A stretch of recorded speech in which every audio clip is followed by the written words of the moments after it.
पिछले कुछ दिनों से Afghanistan, Panjshir, Taliban, northern alliance trending पर इसी से रिलेटेड न्यूज थी।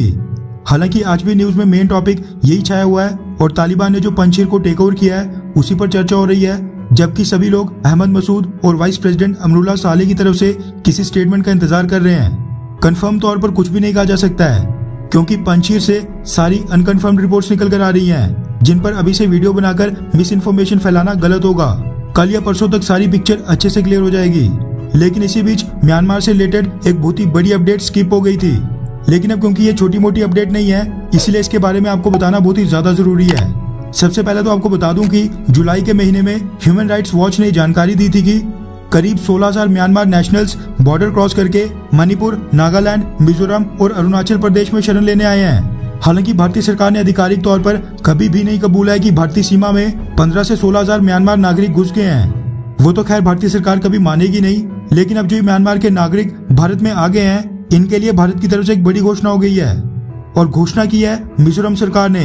और इस घोषणा पर सेंट्रल गवर्नमेंट की तरफ से अभी तक कोई भी एक्शन सामने निकल कर नहीं आया है। मिजोरम सरकार को म्यांमार के शरणार्थियों को लेकर अचानक क्या एहसास हुआ है और उसने क्या घोषणा की है वो बताने से पहले आपको याद दिलाना चाहता हूँ कि मिजोरम वही नॉर्थ ईस्टर्न स्टेट है जिसके चीफ मिनिस्टर जोरमथांगा ने कुछ ही महीनों पहले मोदी सरकार का वो आदेश मानने से मना कर दिया था, जिसमें मोदी सरकार ने म्यांमार से लगते नॉर्थ ईस्ट के राज्यों से कहा था कि वो म्यांमार से भारत में होने वाली घुसपैठ को रोकें और एक्शन लें और ऐसे लोगों को वापस म्यांमार में भेज दें। जोरमथांगा ने उस समय आदेश मानने से मना कर दिया था और कहा था कि वो म्यांमार से आने वाले रेफ्यूजीज को वापस नहीं भेजेंगे और उनको मिजोरम में शरण देंगे।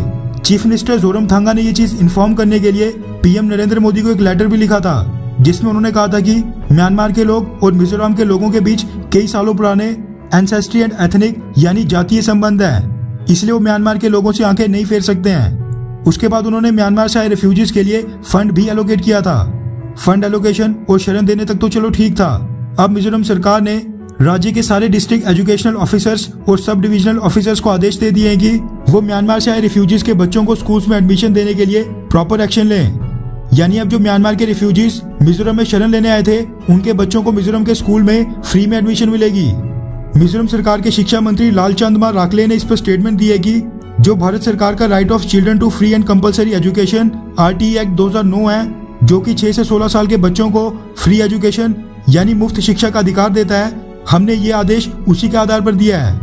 वैसे आपकी जानकारी के लिए बता दूं कि द इंडियन एक्सप्रेस की एक रिपोर्ट के मुताबिक मिजोरम राज्य में आज की डेट में 9,450 म्यांमार के रिफ्यूजीज शरण ले रहे हैं, जिनमें कुछ 20 के करीब म्यांमार सरकार में रह चुके सांसद भी हैं। रिपोर्ट्स के मुताबिक म्यांमार से आए सांसदों ने ये डिमांड कुछ ही दिनों पहले मिजोरम सरकार के सामने रखी थी, जिसके बाद ही मिजोरम सरकार ने यह फैसला किया है।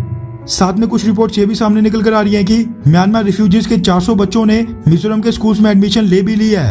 खैर, आपको क्या लगता है कि मिजोरम सरकार ने म्यांमार से आए रिफ्यूजीज के बच्चों को भारत में पढ़ने देने की परमिशन देकर सही किया, हाँ या फिर नहीं?